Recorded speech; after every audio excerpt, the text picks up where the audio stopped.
flashback. ஒரு தோசை இந்த ஓரத்துல இருக்கு பாருங்க. என்ன 145 ரூபா ஒரு தோசை என்ன வித்த பெருசா இருக்குமா?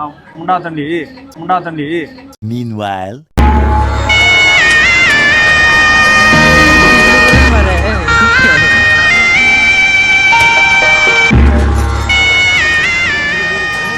மக்களே, நீங்க இங்க வர்ற மாதிரி இருந்தா ஒரு 5 ரூபா வட்டிக்கு வாங்கிட்டு வந்துருங்க. அப்பதான் இங்க உள்ள தோசையெல்லாம் சாப்பிட முடியும்.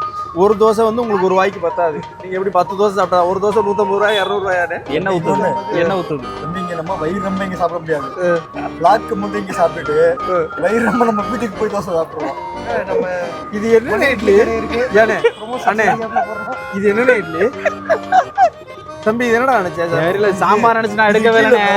அவன் பாடி திரும்பி விட்டான். சரி, இட்லி ஒருத்தமே ரெண்டையும் சேர்த்து எடுக்கலாம்னு நினைக்கிறேன். அவன் மொத்தமா எடுத்துட்டு போதானே பத்தாதுல ஏதோ. தம்பி, இது என்ன இட்லி தெரியுமா? இது இட்லி குஞ்சு. இது